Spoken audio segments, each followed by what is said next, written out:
among those who will have God's blessing? I don't know.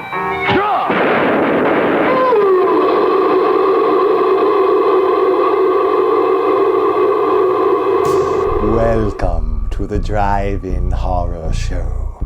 I am the projectionist. I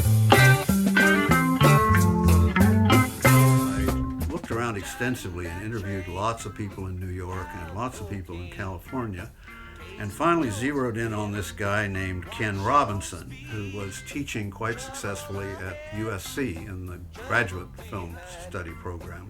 And one of my earliest film students at Vassar was a Vietnam vet named Rick Sykes. He was absolutely brilliant.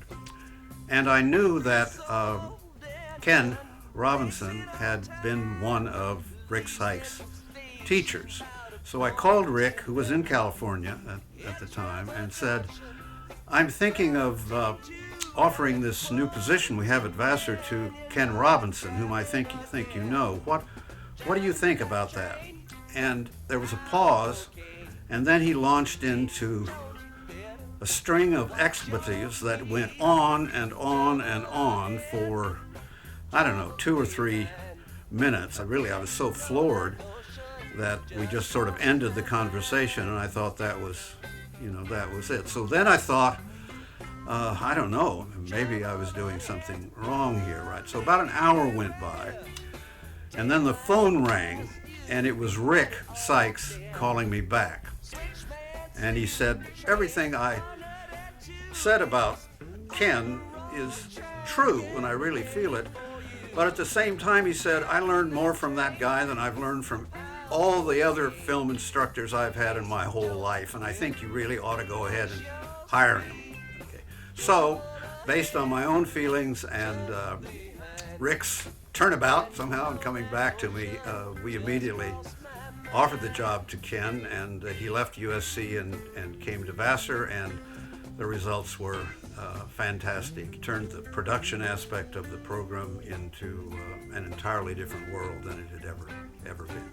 So I wish him very well in the future. I'm sure he'll do many, many interesting things when he marches out of here and heads for California.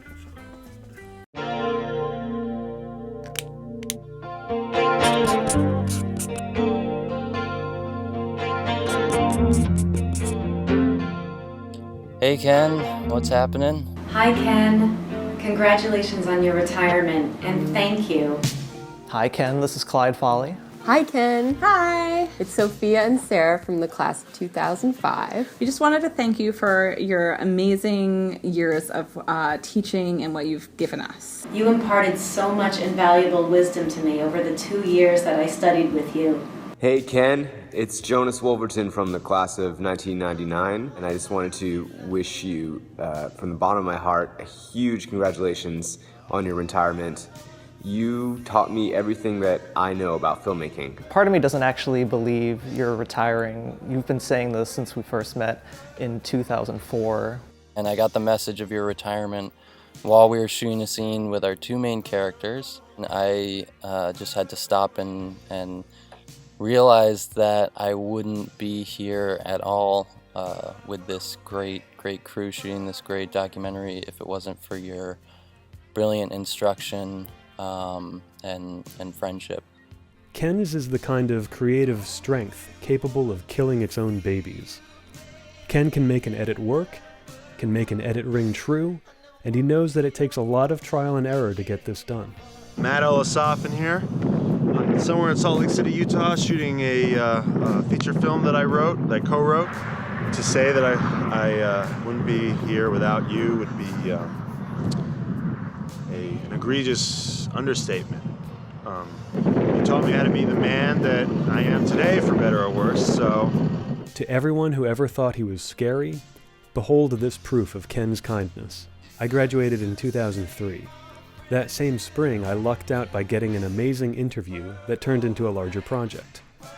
Not only did he allow me the use of the school's then only Avid, not only was this after the school year had ended, not only was I no longer even a student, not only did Ken have Lyme's disease that year, he let me camp out in the Avid room and would come over to check out every latest edit and give me his notes.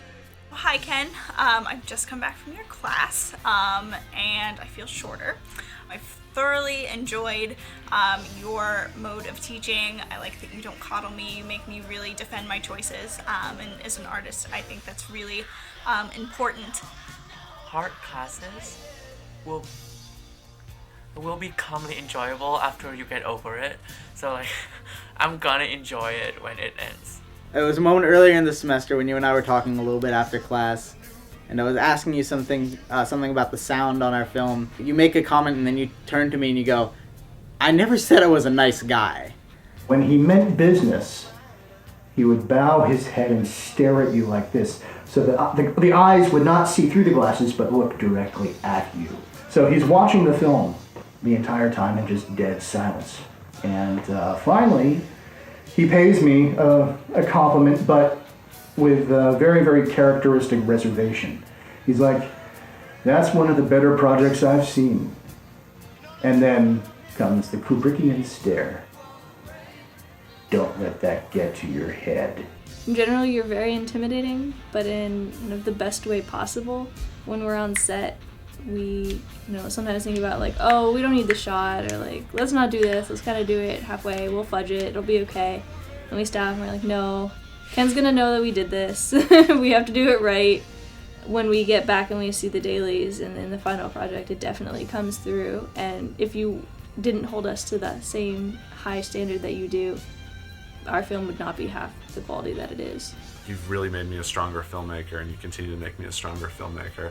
And even though sometimes when you give out directions, I don't always see where you're coming from, it's amazing when you'll say, "Get rid of the shot." I'm like, "Wait, really?" And you're like, "Yeah, of course." And then I get rid of the shot and it's like, wow, this really is something better, and then I learned something from it. So yeah, just wanted to say thanks a lot, Ken, and we'll miss you. Thank you for your loyalty. You're always having my back at school, for being there during personal and academic meltdowns. My first year, he was intimidating, and by the time I graduated, I considered him one of the best teachers and best friends I had during my time at Vassar.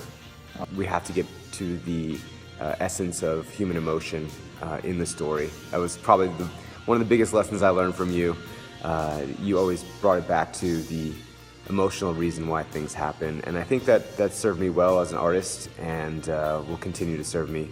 Even if I don't love it, or like I spent a lot of time working on this one thing, you have to be able to take a deep breath, separate yourself from it, say, okay, that's not working, and get rid of it. The guy is so old that he was cast as an extra on the Lumiere's Workers Leave the Factory. His entire movie collection is on zoetrope.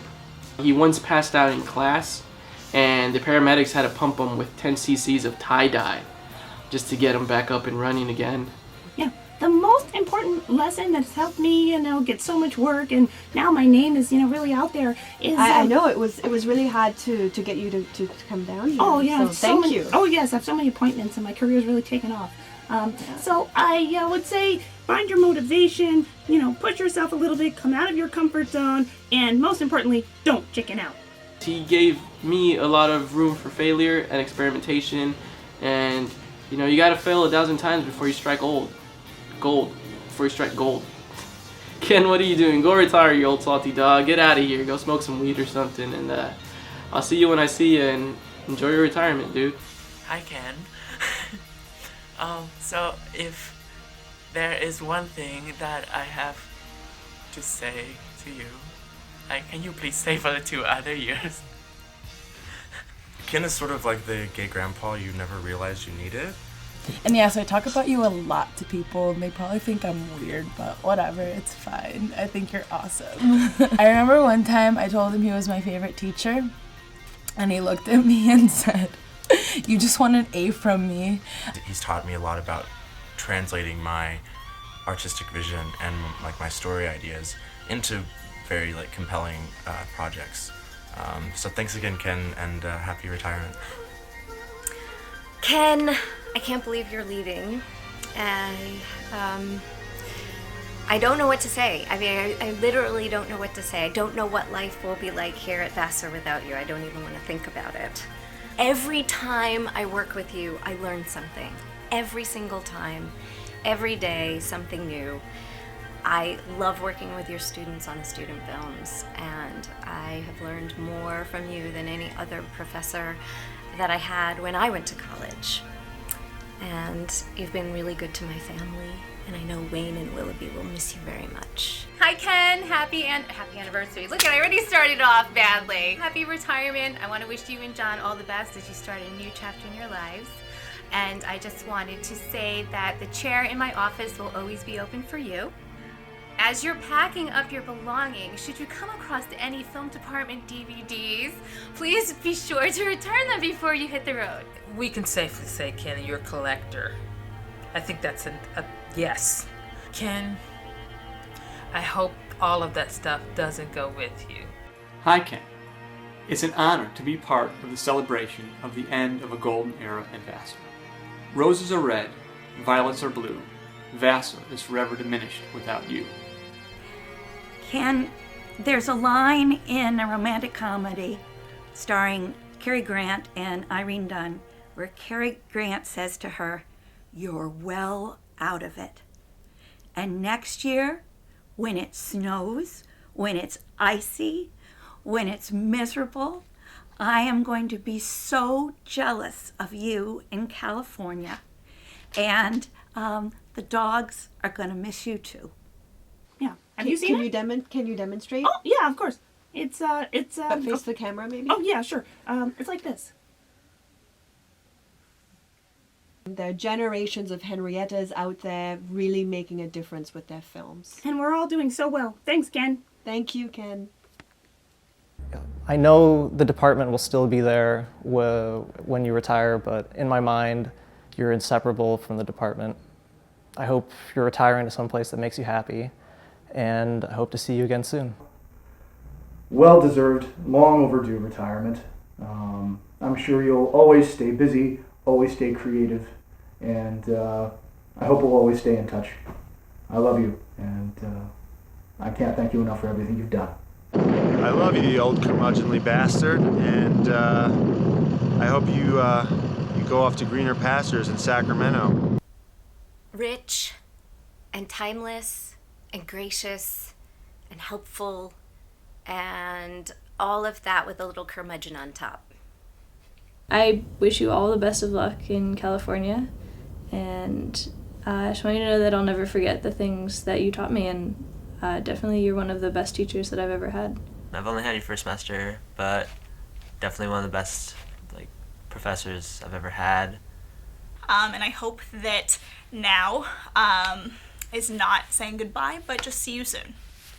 That's it.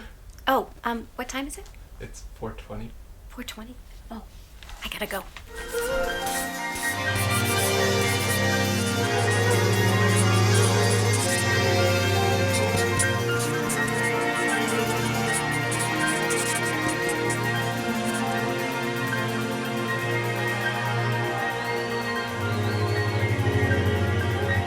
Thank you so much and congratulations. Shut up, guys. It's time for Purple Rain. Yes!